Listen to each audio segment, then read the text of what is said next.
Erik ten Hag hasn't been afraid to make changes at Manchester United. Whether that be altering the home dugout at Old Trafford, axing Cristiano Ronaldo from the team, or effectively appointing a new captain during the season, Ten Hag has made sure that everyone knows who is boss. The culmination of his immediate impact came with the Carabao Cup win at the weekend, as United used all of their experience to overcome Newcastle and claim the first silverware of the season. It wasn't a vintage performance, but it didn't need to be. As always on Cup final day, the ends justified the means, and the shining silverware draped in red ribbon made it all worthwhile. What is important, though, is to look at where the game was won and nearly lost, and in particular, the changes that Ten Hag made during the match to ensure his side held onto their lead. It is all well saying that Newcastle weren't good enough on the day, but on another they would have found a way back into the game, if not for the wise tactical changes made by the United manager.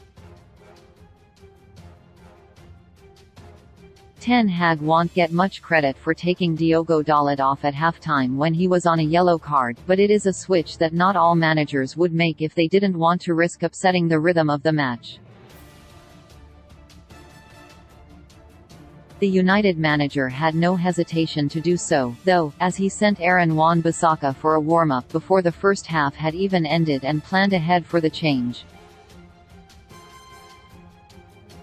It proved to be a masterstroke, with the rejuvenated right-back putting in a sensational second-half performance and playing a key role in subduing the sizable Newcastle attacking threat. For much of the second half, United was second best and had little control in midfield. Newcastle had themselves made a half-time change with Alexander Isak replacing Sean Longstaff, which stretched the game in the middle of the park and largely turned it into attack against defence at both ends of the pitch. With 20 minutes left in the match, Ten Hag made a double substitution that helped his side get a grip again and effectively killed any hope of a comeback. Scott McTominay and Marcel Sabitzer may not get many plaudits for their introduction at Wembley, but they did make an impact by offering physicality and fresh legs in the middle as United started playing higher up the pitch.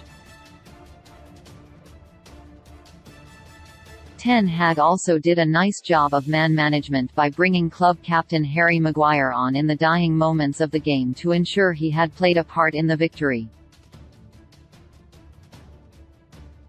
Maguire might not have a future at the club beyond this season, but it was important to let him have a moment of success and show the respect the manager has for the defender, even if there are better players in his position.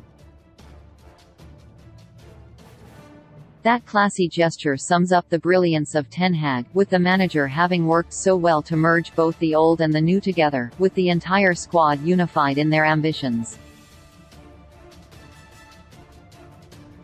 The next stage of the rebuild will have to involve ruthless decisions to trim down the side of his squad, and Sunday's win has only given him even more power to make those decisions. Ten Hag's greatest change is that he isn't afraid to make them.